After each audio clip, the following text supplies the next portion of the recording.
All right, everyone. It is now 1:30, which means that our first ever WordPress SIG online event is starting. It is now 1:30. Thank you all for joining. This is our first event, like I said, so hopefully it goes well. But our topics for discussion today are making multi-site manageable and GutenGood with Gutenberg. Now, as I said, we are a special interest group of UNC Cause, which I assume you're all familiar with, but is the tech organization of the UNC system. And we've also got some friends in the Google group from schools like Duke that aren't in the UNC system, but still use WordPress, so we're happy to have them. So the way this is going to work is we've got our two topics, and we're going to go through a sort of guided discussion for each of them. And then we will move on to some open questions. So there's commenting enabled in this video. So if you have a question in the middle of something or during the open question section, please go ahead and type that in the chat, and then one of our panelists can answer that for you. So again, thanks for joining, and hopefully we have a good, lively discussion here. So yes, we are the WordPress SIG. There's a link to our website, sig-wordpress.unccause.org. If you're not a member of the Google group, go ahead and join that. A lot of the announcements about events like this and any future events we have are going to be through that website. And you can sign up for the Google group on there, and also we're sort of sparse on information now, but we will eventually be having some more information on that website. Now, for our panel today, we have Shweta Kausha from UNC System, Precious McCoy from Guilford College, Neil Torda from Western Carolina University, Lauren Etheridge from NC State, Brian DeConning from NC State, and Jen McFarland from NC State. And my name is Miles Elliott, and I am also from NC State. Myself, Shweta, and Precious are also the co-chairs for the UNC SIG. So if you have any questions about the SIG in general or sort of ideas for future events, you can get in contact with one of us. But again, thanks so much for coming, and we will jump right into it. So our first topic of discussion is making multi-site manageable. This is one thing that a lot of people asked about when we had the initial meeting at the SIG last October for UNC Cause. A lot of sites or organizations in the UNC system are using multi-site, but it can be kind of hard to set up, especially if you're not used to having the infrastructure for it. You don't know what challenges are involved with it. And other people like our group, we use multi-site a lot, but it has its own set of challenges. And so hopefully we will find out some more information about that. So first question, how is multi-site being used on campus? And sort of how long you've been using it? What were you using before? Was there a particular reason you started using it? Did it replace a different solution? What is your story there? Let's start with NC State. Jen or Brian, do you want to jump in and talk about what it's like at NC State? I think that it may have predated Brian. I'll let him jump in if he has anything to add here. But yes, way back when, and I'd actually have to look and see exactly what year these rolled out, but I think it was on the order of 2000. I was thinking about it this morning, 2010, 2011, something like that. We started with a Drupal multi-site. So for those of you who have had that experience, you may or may not know that Drupal as a CMS also has a multi-site solution. It's not as I would say easy to use as the WordPress solution is, especially for rolling sites out on your own, for letting people create their own site. And so when we rolled that out, it was really just as a quote unquote premium solution where people requested sites and they had their own domain, and we gave them Drupal sites in that environment where we managed it entirely. So a short time, it was really only a couple months after that, we decided to do something similar for WordPress. And for NC State's campus, we actually rolled out right around the same time two solutions. One is our blogs environment, our free WordPress.ncsu.edu sites that people can get. And the other environment was our premium hosted WordPress environment. And again, I think those came out really just about exactly the same time, within a month or two of each other. And so those are the services that we have still today. don't know how much more I should get into it. Certainly the details of how we set things up are a little hazy at this point. We knew that it was going to be something that was useful and popular. I think we got very lucky in that while there were a lot of people using it, we didn't have a lot of people asking questions, because certainly we did not at that time have some support infrastructure available to really handle that. But we've been able to grow with that with time, so that's good. A little background on the number of sites. Our premium multi-site environment has about 50 or 60 sites in it. That number fluctuates actually quite a bit. And then there's our blog environment. We need to clean it up because some of those sites are definitely out of date and can be removed. But we have, I think, around 20,000 sites in there. Brian, maybe you can confirm. Yeah, I don't remember the exact number. It's a moving target. The only thing I would add, Jen, is that besides those sort of 2 core multi-sites that we offer, our group works with a number of other units on campus who have organized their own web presence into a multi-site for themselves. So the WordPress blog environment that Jen described is open to students, faculty, and staff. The hosted WordPress environment is more like research groups and departments and things like that. But most of the people who end up in hosted WordPress are people who belong to a college or a unit on campus that doesn't have sort of their own plan for their web presence. There are groups on campus who do have sort of a plan and active web governance, things like that. And for them, we've helped them set up WordPress multi-site as a way for them to manage their own web presence. Cool. So yeah, so that's us at NC State. How about Precious? Do you want to talk about sort of, are y'all using that at Guilford College yet, or you looking to get that set up, or what does that look like in place now? We are here to learn. All right.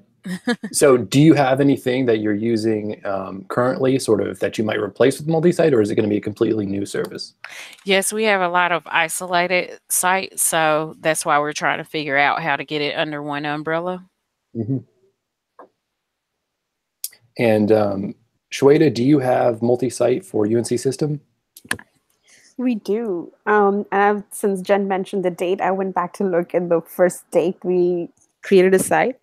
It was back in October 2016, although we officially launched production, I think, the March of the following year. So our multi-site really started off because we had a really old CMS, which had this complex navigation structure, and every page that needed an edit needed an IT ticket, or some sort of permission granting to a new user, or removal permissions, or the deal.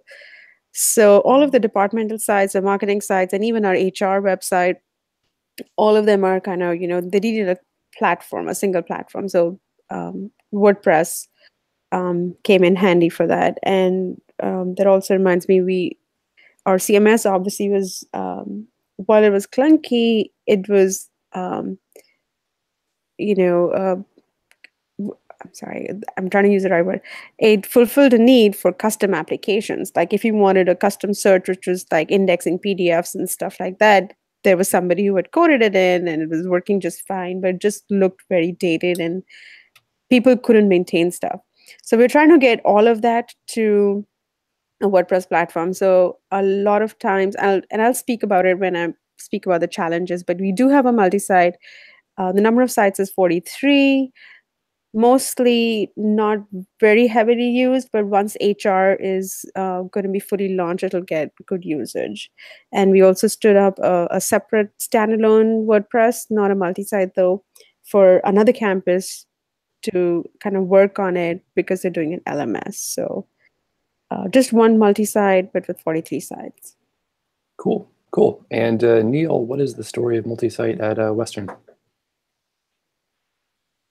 Yeah, so we had a initial installation of multi-site from, I think we did it about 2010, that we used for our faculty, like just sort of pages about themselves where they could put their CV, where they could put, just some information about themselves personally, so that they didn't have to use the main CMS system that the university website lives on. Mm-hmm. So that was our first installation of Multisite, and we have, I think there's 48 faculty members that use it. So it's never been very, very popular, but the ones that wanted to use it used it. We now have 3 new installations of Multisite. One for student portfolios. We have 161 students that are using that system. And then we have another one that we call affiliate.wcu.edu. And that is for either like special projects that faculty are working on. We've got several faculty that are using it for, they're getting ready to do travel abroad courses. And so they're using it to put all their information for the travel abroad course. And then once they go abroad, the students will be blogging on those as well. So that's what we're using Multisite for now. And one of the reasons we started switching to it for the student portfolios and for these affiliate sites was we had over 460 standalone WordPress installations across about 8 different servers.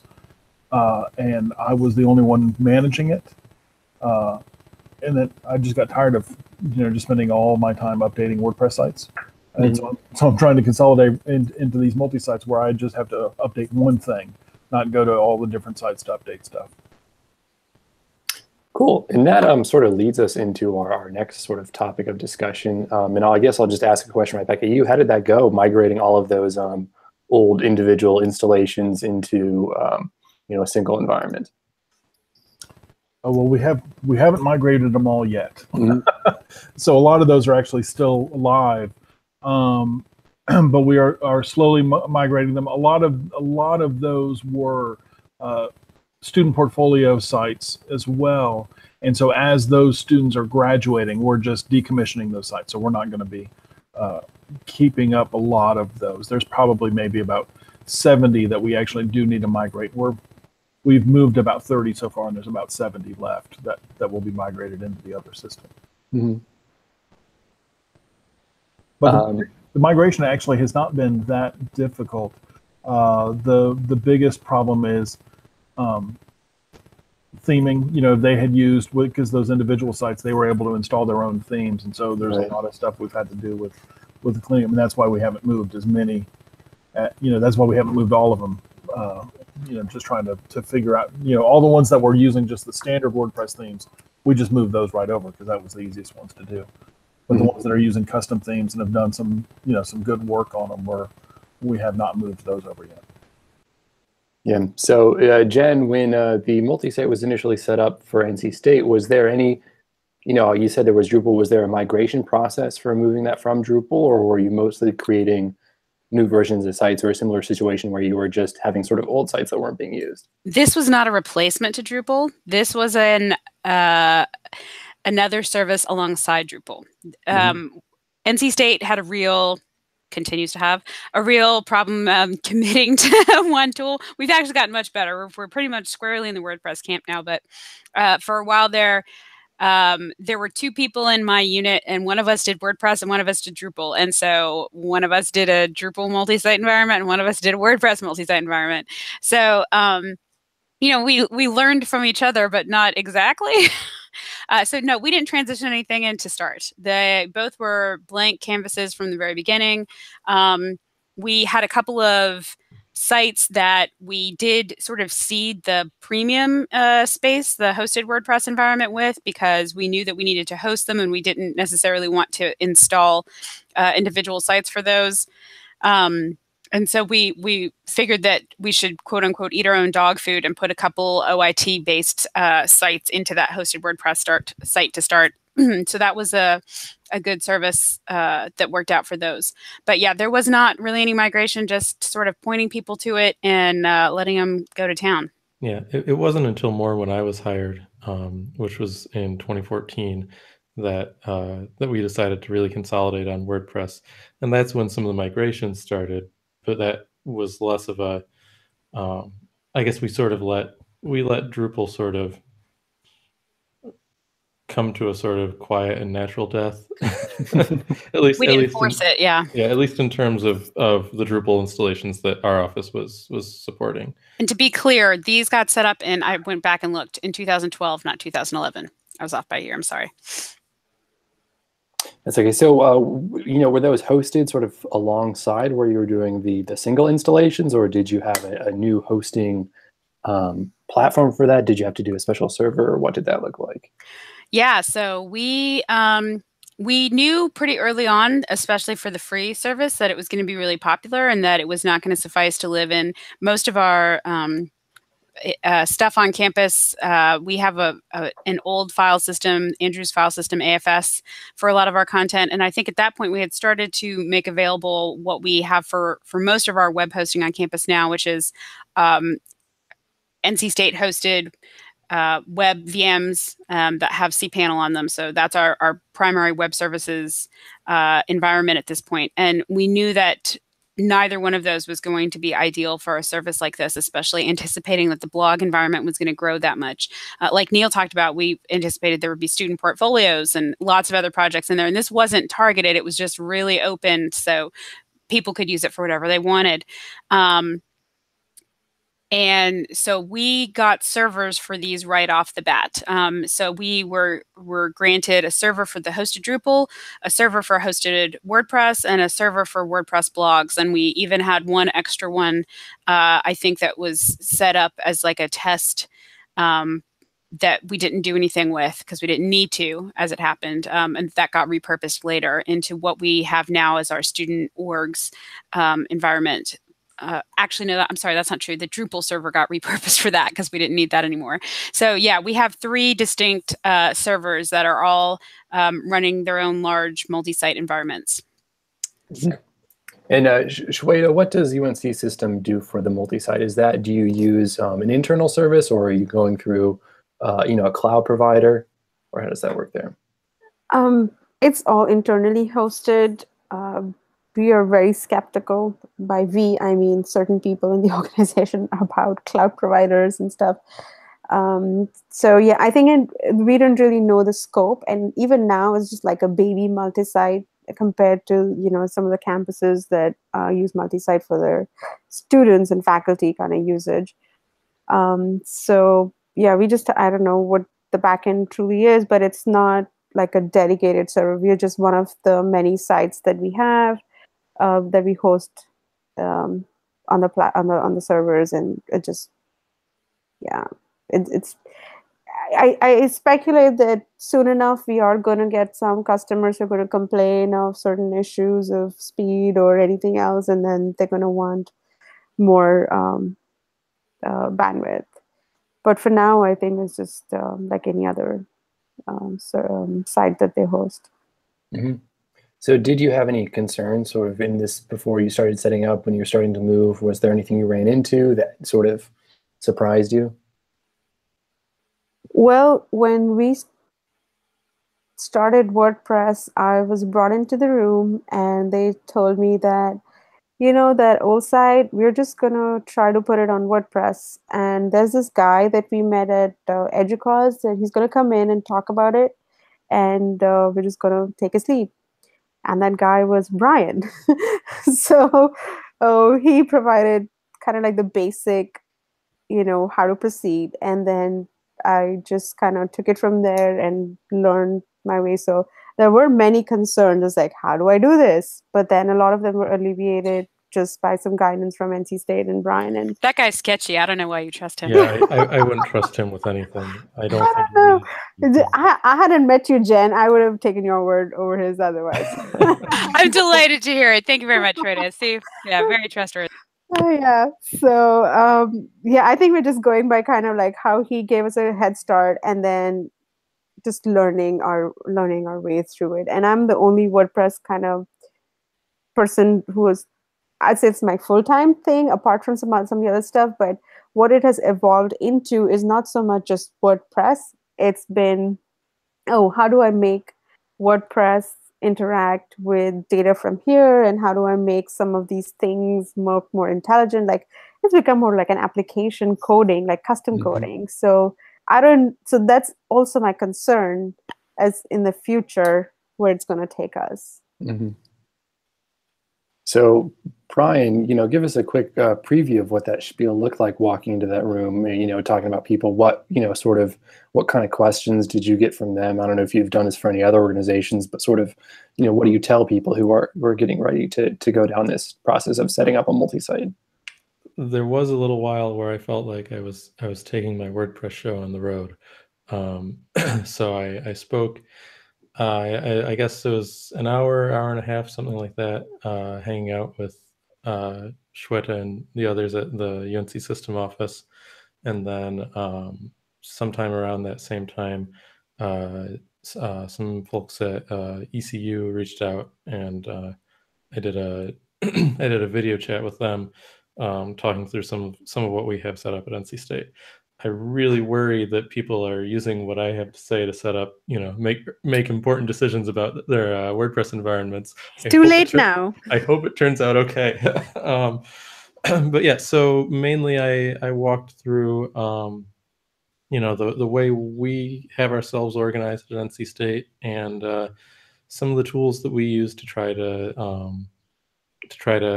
make things work. So some specific plugins that we found valuable. There's one that's like a multi-site plugin manager this is the sort of thing where you should probably look up the actual name of the plugin before you plug it in the in the talk. But it's a plugin that lets you selectively turn on and off the visibility of other plugins that are available on a site-by-site basis. So if you have certain plugins that you want available for some of your, you want to be able to turn on administratively for some of your subsites, but you don't want anybody to be able to go in and turn on, that's a very useful tool. Things like that. Thank you for those tools. And we're sort of segueing into sort of this other, what have you learned? But before we go fully into that, Neil, were there any sort of challenges when you were setting it up? Did you consult with anybody else, or were there surprises that you had in sort of, any snags in that process, or have there been since? The biggest concern we had was we wanted it to be tied to our central Active Directory login system. So we used a plugin called I think it's called One Login by a company called One Login, which does ADFS authentication. And so it took us a little while to figure out how to make that work. I worked with some of the programmers that we have here on campus and our ADFS administrator. The only downside to it is even though multi-site should be pretty straightforward, I have not figured out a way. I have to go in anytime we create a new site. I have to go onto the ADFS server and say this site is also okay to talk to. So every subdomain, we have to add all those in manually, which is, it's not terrible. Like the student portfolios are usually done by class, so I have a class list and I've got a little script. I just run the script and it adds all those sites. But it is a manual. I have to do it every time. I can't get the two different systems to talk to each other. Right. And so if anyone knows how to do that, I'd be interested. I don't know how to do that, but I do have a question for you, Neil. I think yours was one of the. No, wait. You said you created yours in 2010. The original one, but the new one we set up, the two new ones, the one for the student portfolios and this affiliate site, we did those. They came live last fall, so we set them up last summer. So did you consider or look in at all, or anyone else here, into multi-network? No, I did not. So multi-network, in case folks aren't aware, is where you can have kind of like 3 layers. So you can have multiple multi-sites within a managed environment. That sounds interesting. Right, Brian? I do remember reading about that, but at the time we were just setting up 2, and it was like, well, we'll just set up the 2. But, right. It was something, it came along after we had our environments. Not that I'm not sure that we would have done it anyway, but I know Brian spent some time trying to convince me that we should do that. Brian, you want to try and sell me again? I don't know that I want to try to sell you. I actually think the ECU people may have gone further down that road than we did. So I actually run a multi-network for some personal sites, just non-work websites, and it's a really interesting idea. The idea that, like, in the same way that your multi-site, you have many sites that are sharing the same pool of plugins and themes and core installation files. In a multi-network, you have multiple multi-sites that are all networked together, and you have a single set of installation files for all of these different multi-sites that have different levels of administration.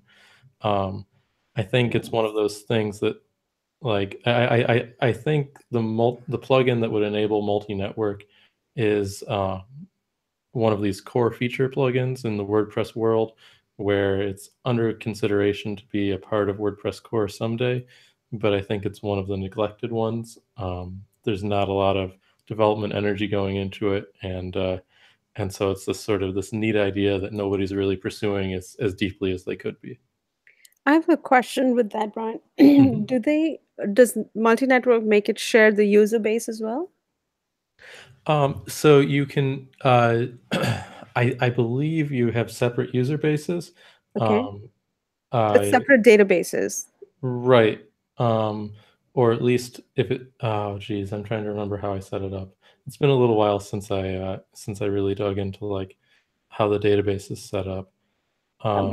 But it's it's a little bit of an adventure getting going. I'll say that much. Yeah. So I did, I think in your spiel, you mentioned it, and we did venture it. And I think a few months back, I deactivated it because we weren't really using it. But now that you talk about it, I'll investigate a little bit more. My concern is that I don't really want to use my user base, or maybe I do, I don't know. But the use case I think of is that we are starting to hear about all these, sporadic, like, departments who had asked contractors to build their WordPress website, and now we're trying to incorporate that into our multi-site. And that is sort of and they were like departments which are not necessarily UNC system, but they're affiliates. So and then they want for random people to be able to log in, whereas and I like to talk about it in the very end. We've to Neil's point, our requirement was to have any of the UNC system people log in, and then additionally have all these affiliates kind of log in by creating an account and all that stuff. So that was a kind of a challenge to try to set it up. But going back to multi-network, yeah, that'll be something that I could look at for all, like, our internal departments. Just have one multi-site and stand up another multi-site for all these other people that we're kind of onboarding to our platform. Yeah, I think that's sort of a tool that has a lot of potential. I don't know that I have a clear picture in my head of what it really gains you besides, streamlining things a little bit here and there. I guess if you're in a situation where you might have dozens of multi-sites that you're maintaining, then you run into, a similar situation of dealing with updates, plugin updates and theme updates and core updates that you run into when you have dozens of individual sites. But yeah, I mean, it's definitely something worth pursuing and looking into. I'm scared of actually trying it with an established multi-site, trying to go the multi-network route, because I don't want to break anything. Always a concern for sure. So if multi-network doesn't give you much, what is a tool that does give you a lot, and you are sure of what the use case is? I know you mentioned earlier, Brian, the what was it, the multi-site plugin manager being super helpful. But are there any other plugins that you're using now that stand out to you as being pretty, essential to the way that those multi-sites are being managed? Well, I think more and more this is across all of WordPress, but especially with multi-site, more and more we're looking at trying to use WP CLI effectively, which has multi-site tools built into it for provisioning sites and and setting, activating plugins and themes and things like that, all from the command line. I was going to say, we have had a couple of tools that were really useful for us in the blog environment that would let us do some basic, it was basically plugins that queried the database to figure out the last time somebody logged into a site or how many users it had or some other, we could choose the parameters, and we use that information to then grab all of the contacts for those sites, let them know that their site hadn't been logged into in a while, and if they didn't do anything, we were going to delete it, and then we clean it up. And so that was a process, a plugin that we used to help us keep our blog environment a little bit more streamlined, and that aged out. And yes, the right answer now is probably WP-CLI for figuring that stuff out. But we haven't dug into it enough to do that. And so it hasn't been a problem. We haven't really run out of space, and we haven't really seen sluggishness, but our blog environment with, more than 20,000 sites is certainly bloated more than we'd like it to be. So we need to clean that up. Is anyone on the panel here using WP-CLI to manage these multi-sites? I've used it, but not to manage it. Just basically like search replace or generate a user list or some stuff but very ad hoc, nothing structured. Yeah. I use it for all the standalone sites, but I have not used it for the multi-site. Okay, and for those standalone sites, are you mainly just using it to run updates and core updates, plugin updates, or are there other things that you're using it for in terms of managing those sites? No, mainly just to keep it all up to date. Are there any tools that you do use with your multi-site that you find particularly helpful? Not so much a tool, but one of the things we did was we purchased the theme called Divi by Elegant Themes. We purchased a site license for that so we can use it on as many sites as we want, because it has almost every feature anyone has asked for is just kind of built into the theme. And it has a what you see is what you get sort of editor, a visual builder, so that we don't have to do a whole lot of training with new people. They can just kind of figure it out on their own. So it's not really a plugin or a tool, but that has been really helpful.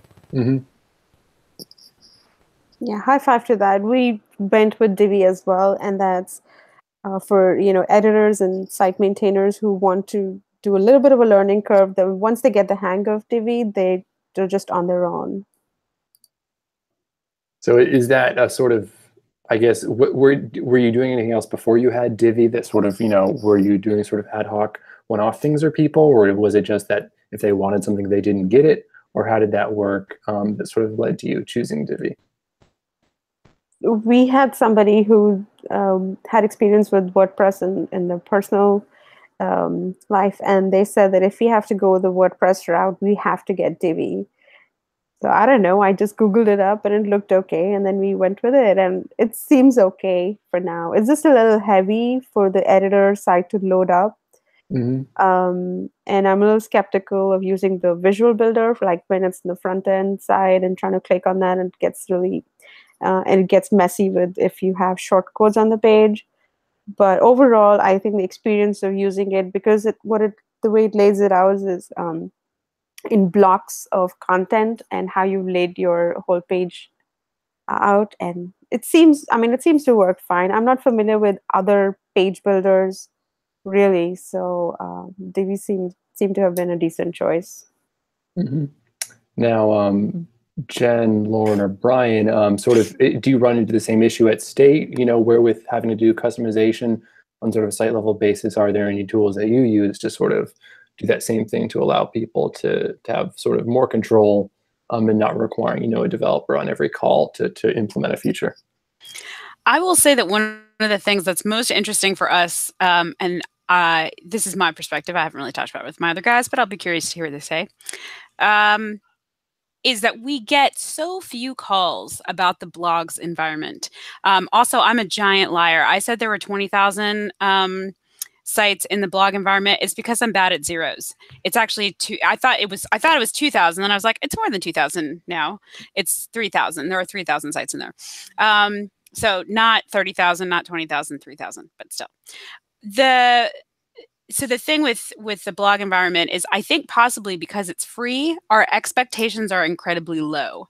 And so while we may occasionally have people in those environments asking us questions, they're usually questions that are leading to either I need something else because this is like a more formal environment or more formal site, and so I need to have something that lives outside of a free service that has a little bit more to it, that is more branded or has some other things. Or there's people asking just really basic questions. Somebody else needs access to the site, something else small like that. But I would say that the number of calls that we get for something that makes up 3,000 sites is incredibly low. We get more calls from people in the hosted WordPress environment, although that's understandable. People are paying for that and they're looking for a little bit more support. In terms of what they need on their end for designing their pages, we use a lot of shortcodes here. That's in part, we took a look at page builder tools. I think there was some point that everybody hit that we didn't realize where we were making a choice, but we were, to either go with page builders or to go with some other tools. And we found Shortcake, which is something that, at least Brian can speak more to this, was on the plan to be built into WordPress core. It's probably not anymore with changes like Gutenberg, but it's a really robust interface for allowing you to build your site and having it be mirrored in the WYSIWYG editor exactly the same way that it shows up in on the front end using shortcodes. And so we use that plus a plugin that we built called NC State Shortcodes. And those allow us to build out a lot of the same sort of things that Divi and other tools do in terms of, fancier, more interesting layouts. And, I guess we all have, the reckoning coming when it comes to Gutenberg, to see how those shortcodes or those page builders or those other tools are going to transition, over the next 6 or 8 or 10 or 5 years, months or years. And I'll just add to that while Divi is great on a single site, I hate it when it comes time to, hey, we have a campus slider, we'd like to show it on all the 20 sites. And then it's like, okay, how do I do that? Because we made a hack of a solution on one, made it a global item or whatever on that one site, but Divi is not multi-site friendly. So there's no checkbox which says, hey, make this available on all my websites. So we had to try to build it into a template site, and then every other site that we build, we copy that over, or they have a Divi library, and then it's like a manual export a JSON, import a JSON, and all that stuff. So I really wish they would add like a checkbox which says this UI element or this section of a page should be made available on all the sites on this multi-site. So Divi is just not multi-site aware. Well, and we have some other people on campus who've used Divi, including one of our groups on campus used it to build out their own environment, a multi-site environment with their own theme that was based out of Divi. I'm not even sure if they did it as a child, but yeah, I know that there's problems with that. I mean, it's one of the side effects of something that gives you a lot of options is like, now you have to deal with a lot of options. So sort of Precious, to bring this back to you, as you've sort of heard these things, do you have any what are the concerns that sort of, at Guilford you're looking at before setting up the multi-site, or what are your worries about that process? Sure. I think that someone talked about their VMware and sort of the resources that are required. Can you all speak a little bit further about that in terms of how you're hosting it, what equipment is required, and how much that could possibly cost? You mean on the server, like yes. for those of us doing it? Yeah. Server resources. I can't speak to what that costs. They don't charge us. We're central IT, so this is like, hey, let's find a server and make it work. So I'm not really sure what the costs are for that. It's not something, for example, that we're not doing cost recovery when we do the $300 per site per year. So that's, yeah, I'm not really exactly sure how that breaks out.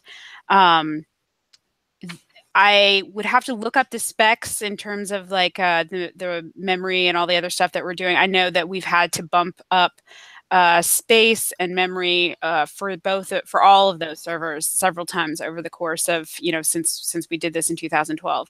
So it is a bit of a hog, but we generally don't see problems. We do see problems, at the times when you expect. So the beginning of the school year, a lot of classes have people create sites in the blog environment. So, it's not uncommon to see 20 or 50 people logging in at a time and creating a site. When we teach our WordPress classes, we have people create sites in the free blog environment, and sometimes that slows things down, but mostly it's manageable. I can scope out the exact details, like the specs, if you want me to. Just like ping me offline, and I'll have to dig that up. Okay, sure. Anybody else have a response to that?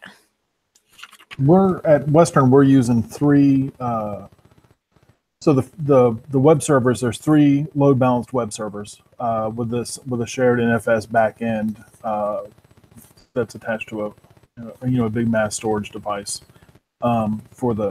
so that holds all the files and everything. And then the database, we've got a 3-node Galera cluster. And these are all virtual machines, so they're split between our two data centers for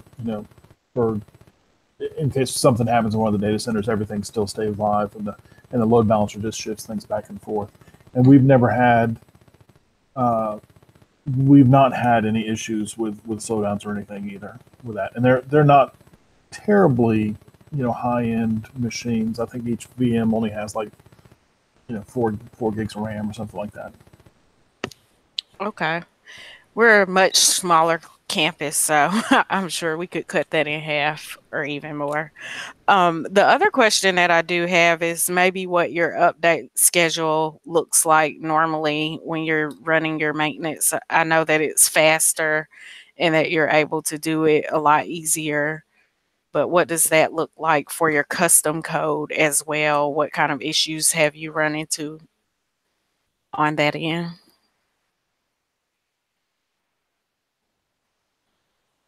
So we don't have in the multi-site sites, we don't have any custom code. So we're not making our own plugins. We're not doing anything like that. The only updates we have to worry about are the general patches for the servers themselves, and then the WordPress updates, or the updates for plugins or themes. And so we have a monthly maintenance window for the servers, unless there's a big security issue we have to deal with, and then we'll do a special change request to do that.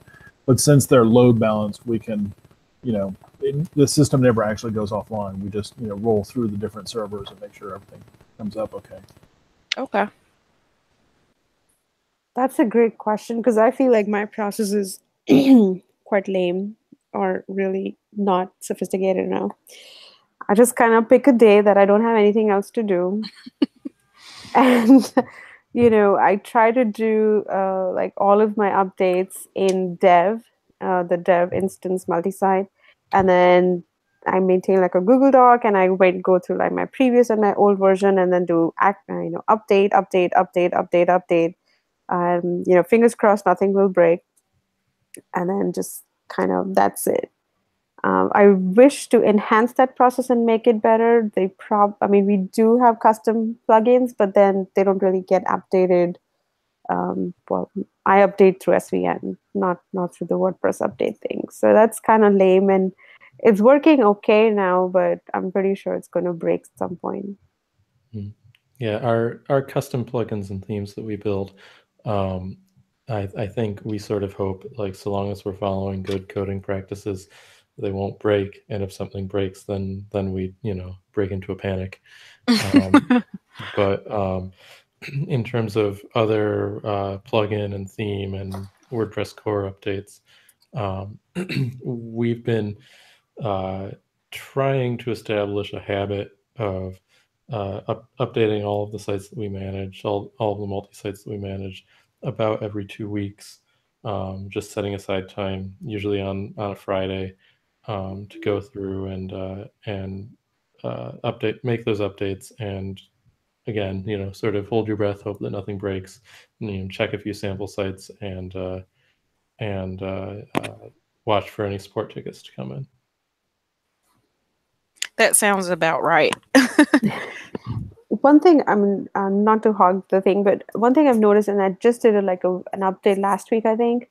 We use User Role Editor Pro, and we have some a custom editor role with some added permissions on top of the regular editor role. And I noticed that one or two users lost their permissions for formidable forms, like a plugin. That was kind of weird. I don't really know how to debug it, but I've noticed sometimes some plugins would add a new thing or whatever, but they wouldn't honor any custom role bindings to their plugin. So I feel like that's going to bite me at some time. And there's really no good way of knowing, other than, I mean, I do read their release log and everything, but sometimes it just takes you by surprise. Mm-hmm.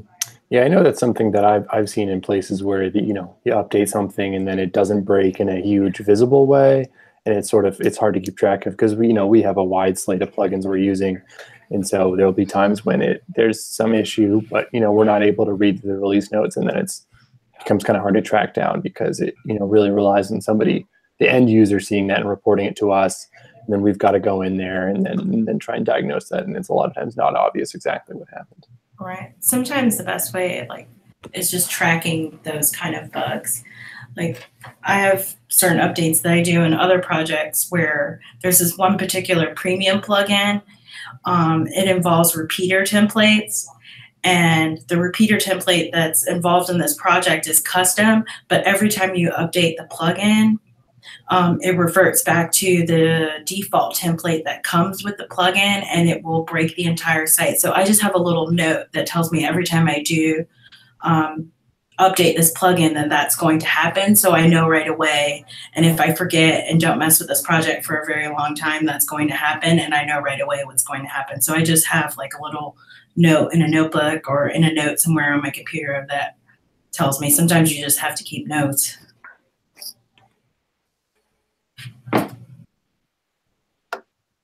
So sort of on that question, so what concerns do you have for the future for your multi-sites?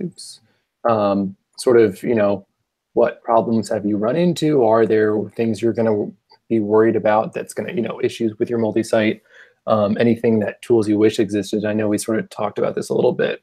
But yeah, what does the future look for your multi-site? Are you going to stick with it? Or are you looking for other solutions? What does that look like for y'all? I kind of wish more people developed with multi-site in mind. For a lot of people, I think it's an afterthought. And we're very lucky in that WordPress is, I think, built in such a way, whether intentionally or accidentally, that the base site transitions, that when you install a theme, it usually kind of just works.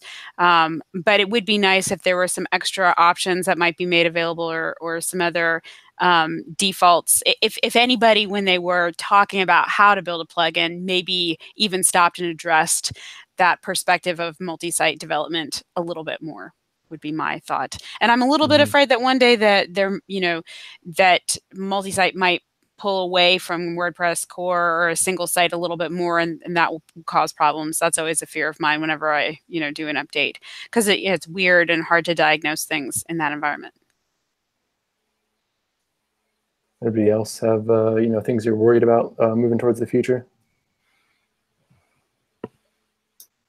I think one of the things that we run into at NC State also, and this might be something Jen can speak to a little bit more, is in our web hosting environment, we do run into issues where if there are multiple multi-sites on the same server, it doesn't necessarily take a lot for one spike in traffic to cause a slowdown for all of these sites and multiple multi-sites to really feel that pain.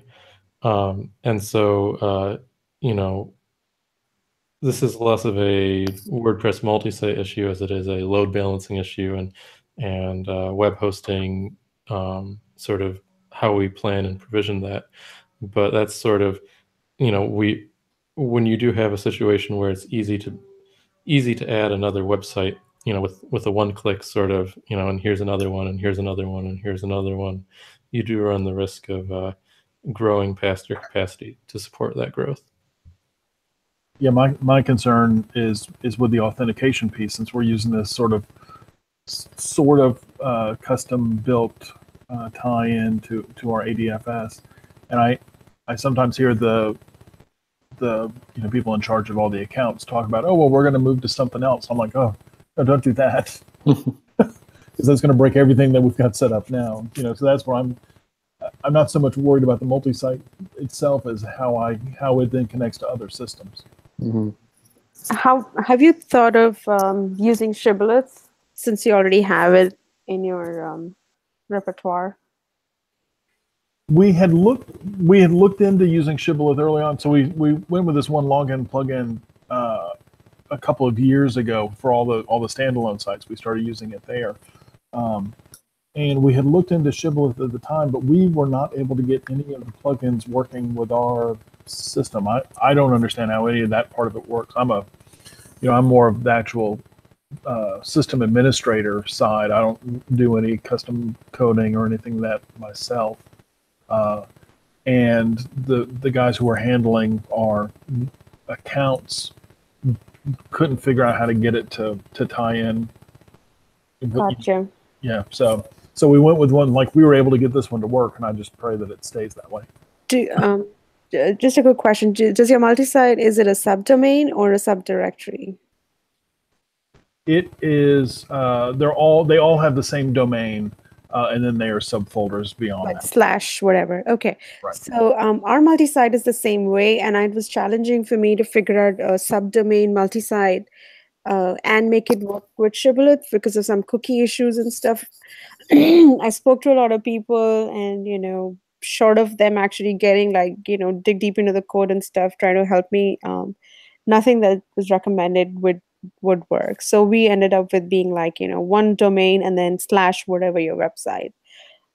So yeah, I'll be happy to share notes if you want, because it's awesome. Like, just the moment you tell somebody, hey, my site is on this thing and it's all shibbolized, they're like, oh, that's good.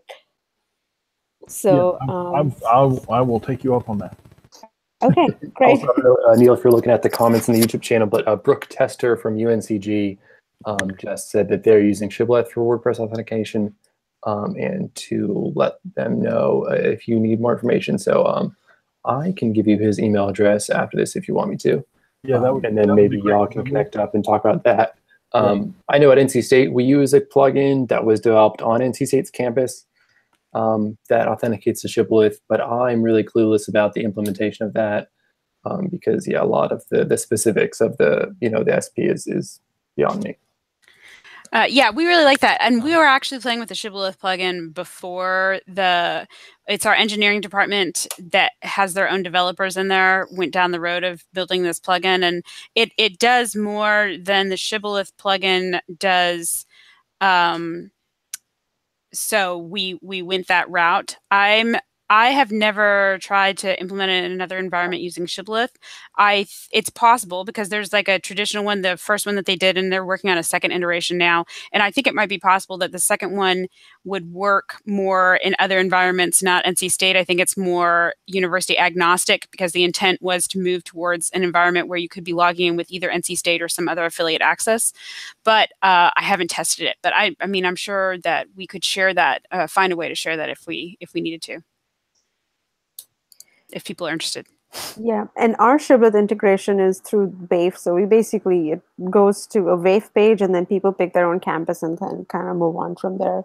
And I'll just throw in one challenge that I've faced, and the way is that people want to add users and then grant them roles without the users actually logging in. And these users could be from any of the 16 campuses. So have you guys faced this? And if you have, what was your solution for that? If they're coming from multiple campuses, then we, so our plugin does allow for either a campus login or a local login. So the off-campus folks, we create local accounts for, if that answers your question.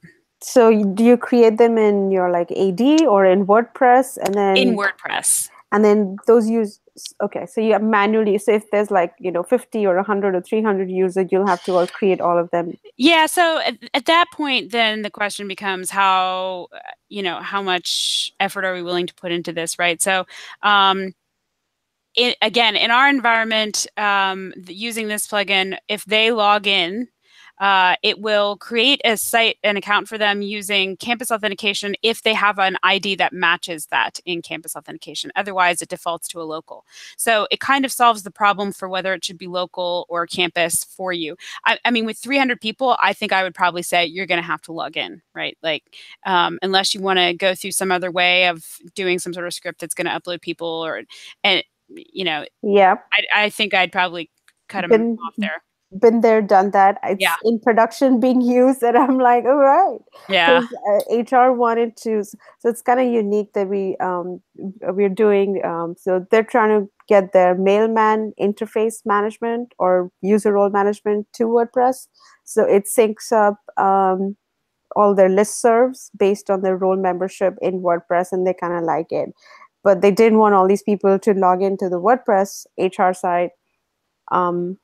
So that their account gets created. They wanted to have their title, department, name, blah, blah, blah, all of that stuff hooked in, and then put them in the appropriate listserv. So that was a use case, and I ended up doing something for them. So it's good to know that there's not something super awesome that you guys are doing, and I was just like super dumb and trying to implement something. No, okay. I mean, my answer to that one would be Google, which, it's probably not the answer you want to hear. That's okay. I did enough Googling for that use case.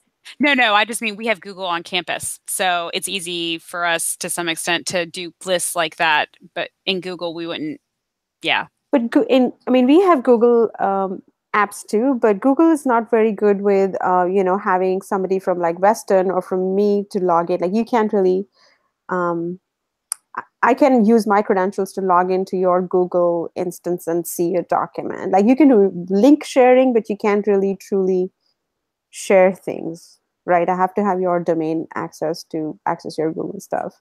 Yeah, I mean, you would have to have like a generic account or something like that, potentially. In that, we are going way off the rails here. Yeah, sorry. Sorry, Miles. We should probably take this offline. Yeah, so I am going to jump in here and say that we should. We're going to move on to the next topic. I had set aside some space for open questions, but I'm going to make the executive decision to move directly into our next topic, and then with any time at the end, can sort of do a combined open questions just so that we can talk a little bit about Gutenberg, which I am quite excited about. So with that, let's move on to our next topic, GutenGood with Gutenberg. So hopefully you are all familiar with Gutenberg, which is the new editing experience for WordPress that will launch with WordPress 5.0. And there's a quick update to the Guten schedule. So WordCamp EU, WordCamp Europe was actually, it's going on currently.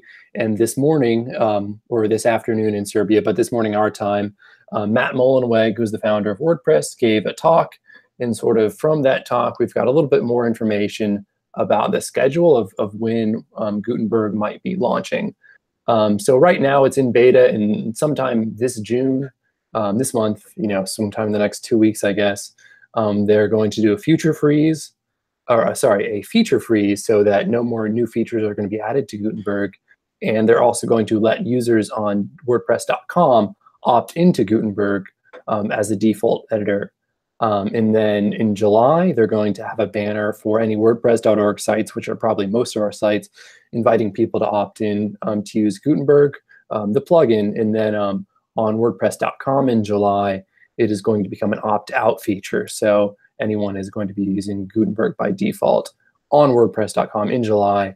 And so I think that'll be interesting because that's going to put a lot more people using it and sort of probably finding a lot more issues. And then in August, they're expecting to have all critical issues resolved and the merge proposal process to start to merge with Core for that 5.0 launch.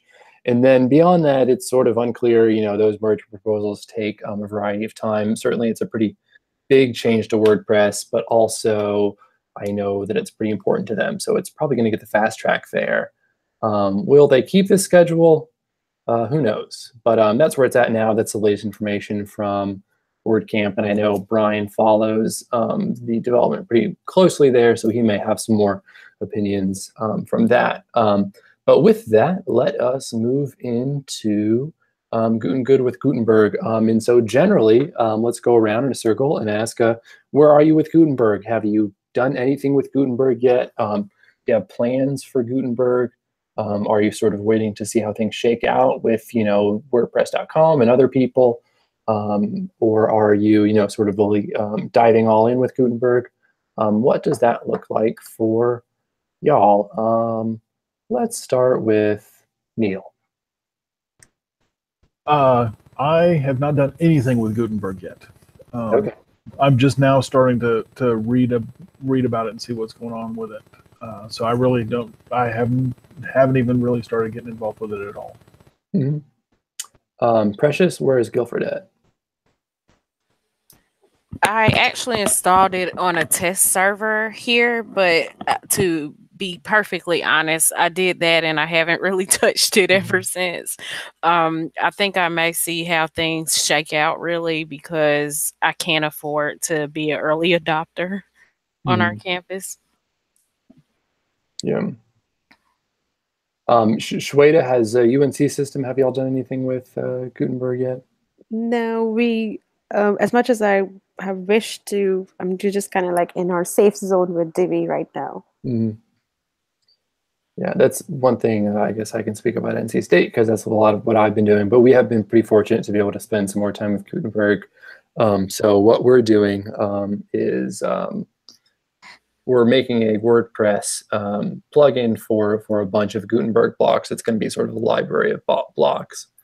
And that will, oops, let me go back.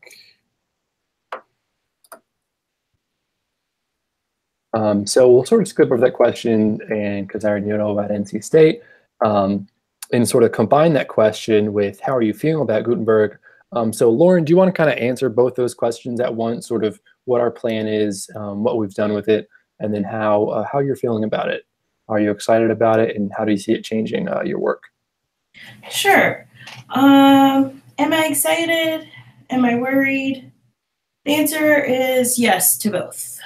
Mm-hmm. I'm super excited because it's really interesting and fun, and I think that overall, when all is said and done, I think it's going to be fantastic. I think the idea is fantastic, and I think it's going to be great and a new and fun tool for everyone. It's going to be great for people using the editor, and I think it's going to be great for developers. Am I worried? Yes, because it's going to be a lot of work.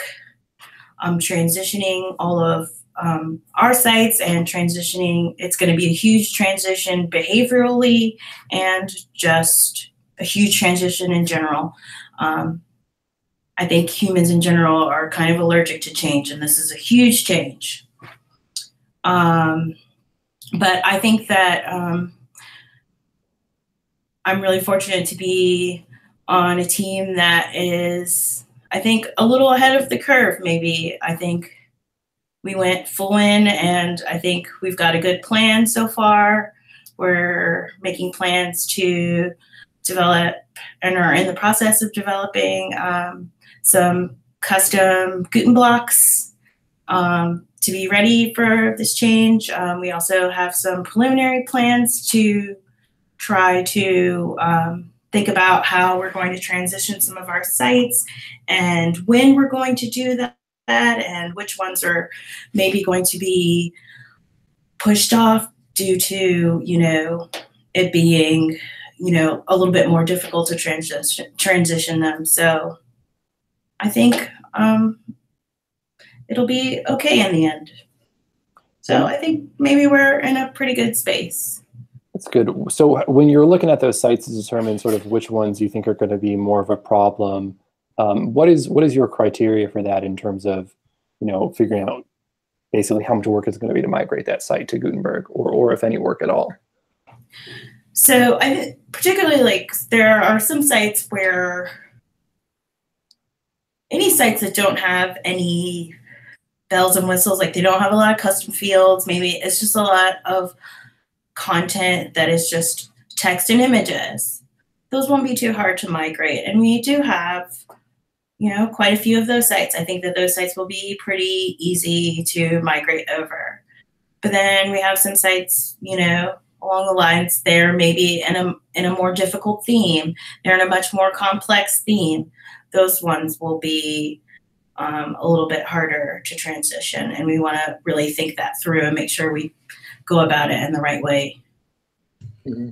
I think also maybe there's an assessment of the users that you're working with as well. There are some users on a site who might be, all in on a big new change, excited for the new adventure. And then there might be other users who have the deer in the headlights look, Faculty. Faculty. Lauren alluded to this a moment ago, but this is a change to WordPress that's hitting WordPress in the place that most users interact with it most. When they added the WordPress REST API, that was a big change, but it was a change that the developer community cared about and nobody else did. This is something that is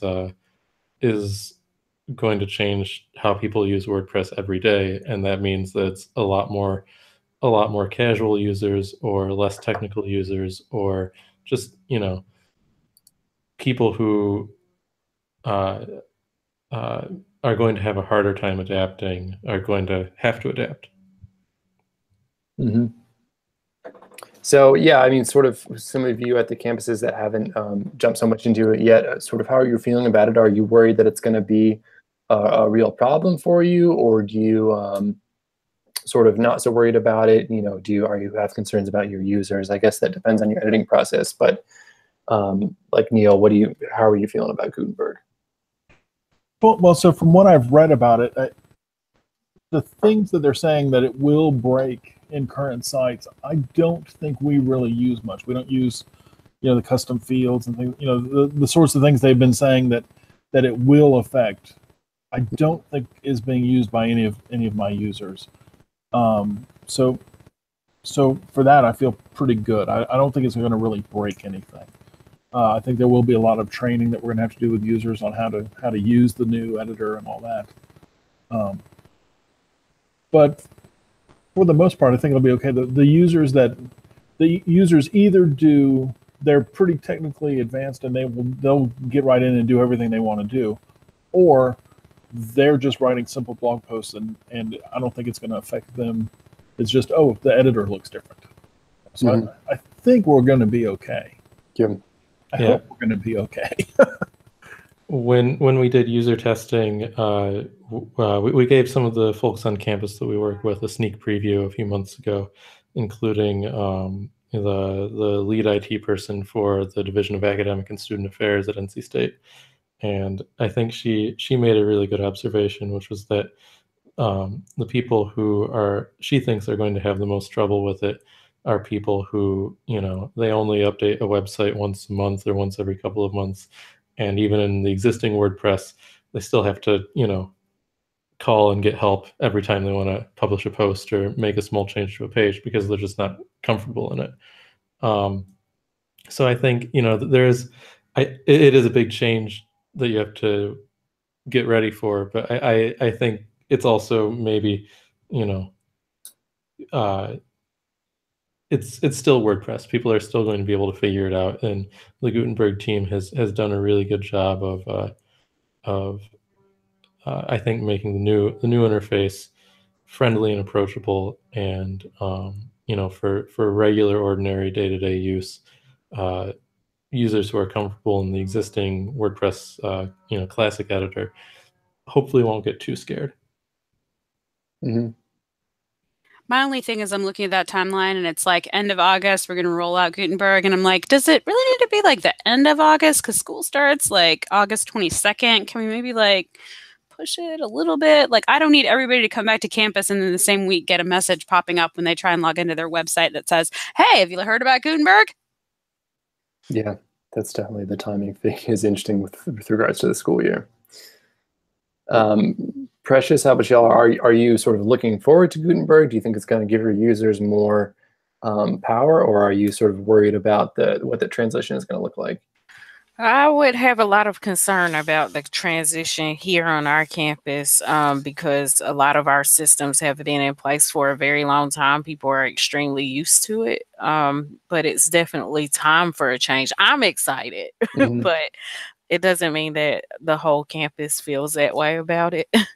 So I guess, like, do you think their concern is mostly going to be in terms of like it just being a new thing for people to learn, or more of like a technical considerations like connecting with other systems? Really more of a new thing to learn. Yeah. And we would have a few challenges with some technical considerations because we do have some custom code here. So those we are thinking about transitioning or migrating to a new platform anyway. So do less of the custom apps in WordPress and do them elsewhere. Yeah. And Shweta, how about you? Excited, concerned? Think it's going to change things, or just another thing to learn? I'll just kind of be like how Neil said, that I feel it's going to be okay, or it could be just me closing my eyes. I don't know to the eventuality, but I think, like I said, if you're in the comfort of Divi and we're just kind of relying on elegant themes to kind of make it just work, if there is going to be any kind of conflict. The only question that I had was, and I think Lauren mentioned it, so if you have an existing site with images and text or whatever, and the moment Gutenberg comes up, will the editor launch in a way that it just converts it itself, or do you have to actually do something to the site to make it Gutenberg? Hey, make that content Gutenberg friendly, GutenGood, whatever. So yeah, what actually happens is you'll edit the post in Gutenberg, and it'll take all of inside Gutenberg there's a classic editor block, and it will put all of the content from the classic editor into that block. And so it'll still all be there, and then there's a button you can press to then break that block into sub blocks, which are more, I guess, Gutenberg native. Does anybody else want to jump in? Explanation? That's a good explanation. I would say a couple things to add to that. There is the ability to turn on the classic editor plugin so people can choose to edit in either one. And also understanding what that looks like for existing content where you open it in Gutenberg and it's just going to be in that classic block until you break it out into real sub blocks. That's an important thing to understand and to make sure that you document for your users, because that's what 99% of people are going to be dealing with and trying to address. People don't actually really create new content all that often. And if they do, they're not the ones who are going to have a hard time because it's going to be new to them. This is their first experience and they weren't familiar with Classic Editor. We have a YouTube video that I'm going to dig up and I'm going to share in here for people if they want it, just so that you can kind of see what that classic editor, or I'm sorry, what the classic block looks like in that transition to Gutenberg. Yeah, sort of, I guess to sum up my own opinions, I'm pretty excited about what it's going to be able to mean for us developers. I think there's going to be a lot of cool stuff we're going to be able to do that would have been sort of more difficult to do with the classic editor. But it's definitely going to change a lot, especially in the technology stack required to develop for it. And I'm not so much worried about, a lot of the tools that we rely on are sort of these big plugins, things like iThemes and Gravity Forms, and stuff like advanced custom fields too that have big companies behind them. I fully expect that it's their business model that they're going to work out what that conversion process to Gutenberg looks like. But we have a lot of custom stuff. And so there's definitely a process of us kind of seeing what we've done that was, maybe a little hacky a couple of years ago that we've got to go back and look and see what that looks like in a post Gutenberg world. I don't know what you're talking about. We've never done anything that's at all hacky or taking a shortcut or anything. We always do things the right way. Of course. So the next question, what resources do y'all look at to learn about Gutenberg to stay up to date? You know, are there any blocks, plugins that you've used already or you found sort of when you're hearing about Gutenberg and the best practices? Where are you getting that information? So for the rest of us, we can learn about that and learn more about Gutenberg. So I'll speak for myself if that's okay. I found watching Gutenberg and trying to keep track of what's happening and get ready for it has pulled me into the world of the WordPress core development Slack team.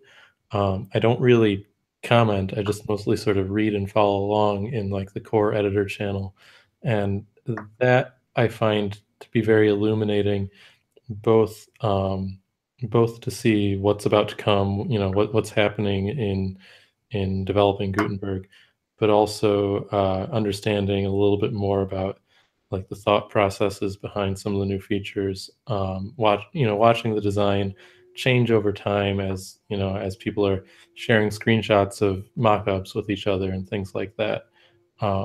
I find that to be really useful just to get a handle on what's coming next and why we're going in the direction that we're going in.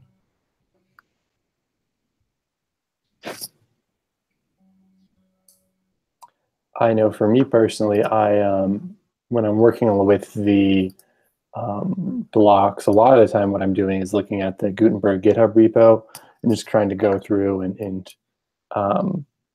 already having some experience with JavaScript and React, it's not too hard to sort of go in there and figure out, what they've done. Like one of our custom blocks is like a little panel that, it's an expanding panel to set the color of, I want them to be able to pick the brand colors. And so a lot of that was like going through and looking, their paragraph block, what does the color selector look like that? And can I steal that code to make it work on mine? And the answer in most cases, fortunately, has been, yes, I can steal their code. And there was also a blog post that came out towards the end of last year that was like 1001 ways to extend Gutenberg today. And that was super helpful because there was there's still not that many great examples out there of what it actually looks like in practice. So just being able to see an actual code sample that you can play with and sort of gain a greater understanding is super helpful. So yeah, both those things for me were definitely big.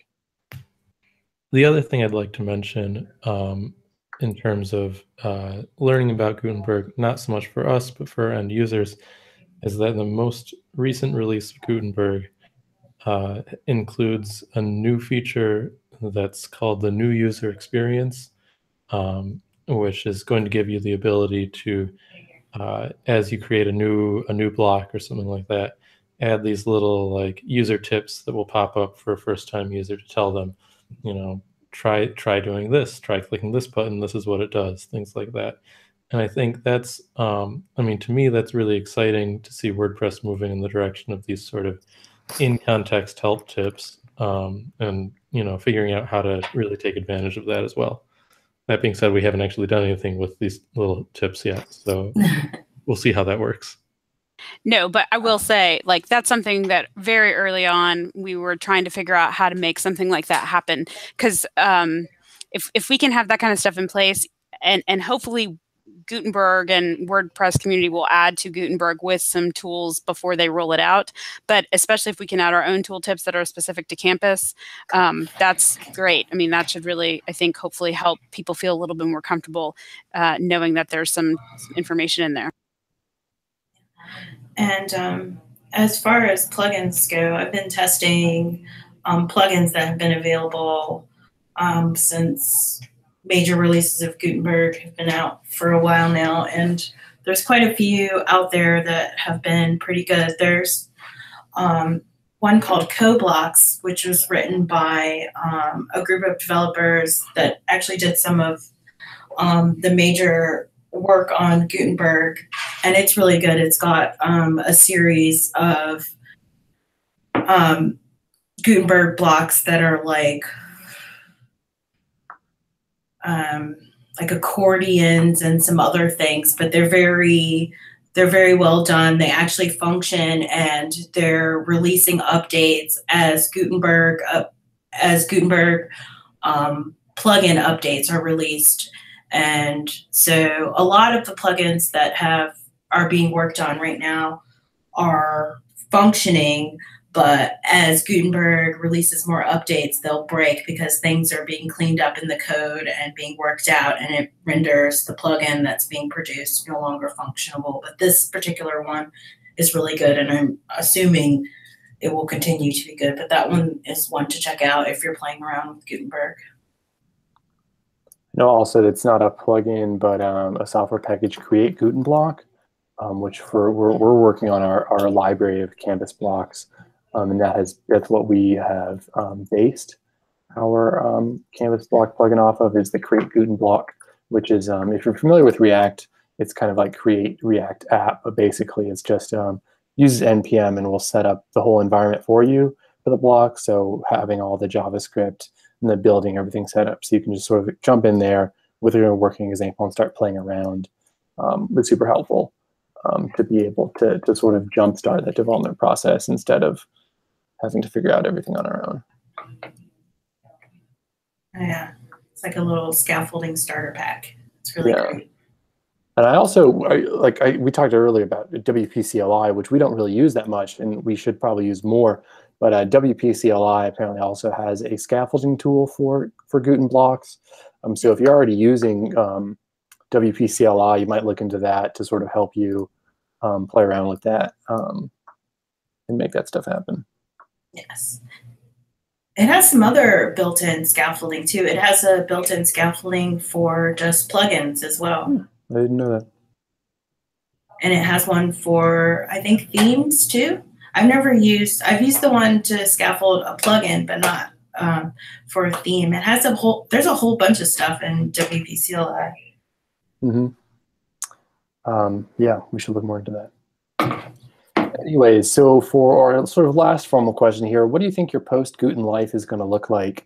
Do you think that it's really going to change your processes, or were there going to be any problems? And then basically, how do you think it's going to affect the trend of WordPress? Is it going to make WordPress still a good choice for higher ed, or is it going to sort of shift it more towards, certain types of users, or what do you think that's going to look like for you?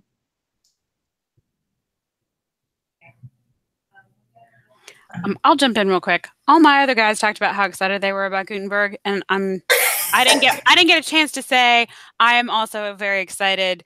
I'm a little bit more nervous than I was a couple months ago, because now I feel like it's taken longer to roll out than we anticipated, and I'm worried that that we invested a lot up front. And we could have used our time in other ways. That being said, I think we're in a really good place, and I'm very proud of my guys. I'm very excited about it. And maybe that's part of why I am so excited about WordPress, or about Gutenberg, is because I feel like we have a really good handle on it. But I do think it's going to be a really good thing for WordPress. I know they've talked about some of what it does. I personally am really excited about some of the things that it's doing with respect to templating, letting you build out blocks ahead of time for specific page templates, so that you kind of have a structure to and preset fields to a template or a page before you start working on it. And up to this point, that's only something that was available through advanced custom fields or some other plugin or other tools, other page builders. I think this is well overdue, because it's a way of managing content native to WordPress that's much simpler and more flexible. And I think this is where WordPress needed to go. So I'm really super excited about it. I do think it's going to be a painful transition. I won't lie. For some sites more than others, for some campuses more than others, but I think it's ultimately going to be nothing but good. I'll ask a good question. You mentioned don't encourage them, Shweta. No. Don't encourage them with their prefixed madness. I'm impressed with the vocabulary. No. I was going to ask, since you mentioned that you can do the templating and kind of save into the library or whatever from the Divi context, Do you think? Do you know if this is multi-site aware? Like, could you save it and make it like make this available to all my sites on this multi-site? So the template, the way that's done, you'd still have to build a template that someone could select that would have the blocks already in there, but you could do it in a plugin. So we've already done this for us. We have a customer or a client on campus who had a site that they were transitioning to, and they have, for example, a lot of programs for scholarships or internships or different things like that. So they call them programs, right? And so we built a template that has specific blocks in place for their program pages so that they can just say, I need a new program page. And it says, give us the description of this program is, here's the button that people can use to click on it to apply. Here's the information. Here's the deadline. And then, of course, you can also put taxonomy with it, right? Because this is WordPress and it's smart like that. So that we just piled into a plugin and it's out there and it's good. And, it's written generically enough with Gutenberg where the styling is going to apply to whatever theme you're using. So you could certainly put that in a plugin and then turn that on in your multi-site, and anybody who needs it has access to that template. That's interesting that anything common that's going to be used just gets into a plugin. It could be a plugin or it could be a theme. I mean, in this case, we did it with an extra custom post type because it made sense for us to say this is a program and we want to keep this in a separate post type versus saying this is just like a new page template that somebody can use somewhere or a new post template. So, I mean, it's still flexible within the realm of how things are built in the WordPress structure. But I could see, yes, to answer your question, that it could be done that way to make it more available for everything in a multi-site. Great, thank you. Mm-hmm. And I'm just going to shift us quick. We're running almost up against the end time here. We'll do open questions for GutenGood with Gutenberg, but also making multi-site manageable. If anyone from the audience has questions, now would be a great time to ask those in the chat. But also on the panel, if you have any more questions about Gutenberg or have anything that you wanted to say earlier and maybe didn't get a chance to. Anybody with questions or final comments before we end here?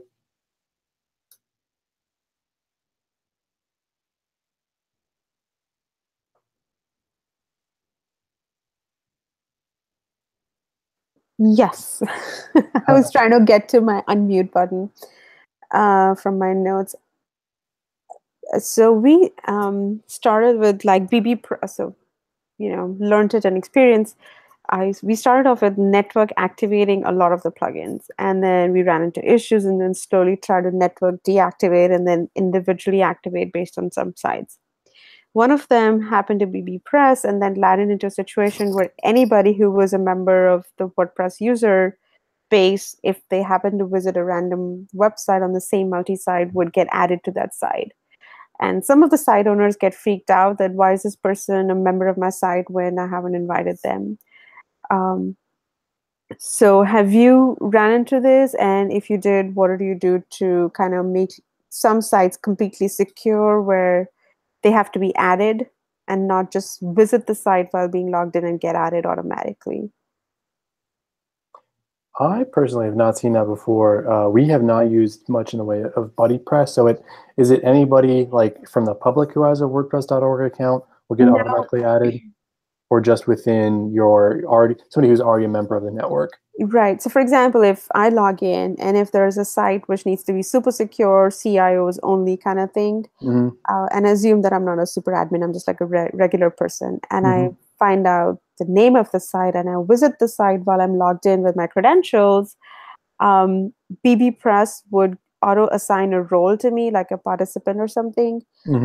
So short of deactivating that plugin completely, I'm trying to find out a way of how to stop people from getting added to the site's users. Yeah, we do have the same issue as well with the authentication. If they are authenticated to their own WordPress site and they visit some other site on the WordPress system, it creates them as a subscriber on that new blog. Yeah, and I have a requirement of certain sites that need to be completely locked down. So I was just kind of looking at different options. Yeah, the only thing I could think is if there's some filter that is being used with BuddyPress that adds, that user in and sort of doing some checks against that filter. The plugin that we use for authentication, unfortunately, it has that as an option, so we can actually disable that for sites that should not be just sort of have those accounts automatically created. Because yeah, that's tough. Okay. Any other questions before we wrap up?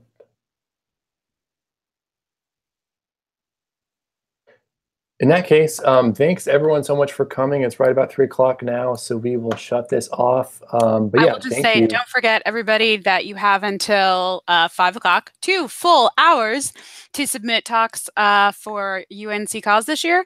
I know we've already done a few, but you guys have heard us talk a whole bunch. So I would love to hear more from you guys. And I think the plan is still to have a SIG meetup during the conference. So that we really hope to see all of you guys in person there. Yeah, the WordPress SIG, we are going to have a meetup session there. So the WordPress conference, it's in Greenville again at ECU in early October. I believe it's like the first week of October. And we will have an in-person session there for the SIG. The topic, we still haven't figured that out yet. I need to talk to my co-chairs, but it'll likely be another discussion. So if you have ideas for topics you really want to talk about, let us know from the Google group. And if you're not a member of the Google group, please do that. You can join through our website, which is sig-wordpress.unccause.org. Check us out there. There's some more information there. There's going to be more information coming up in the future.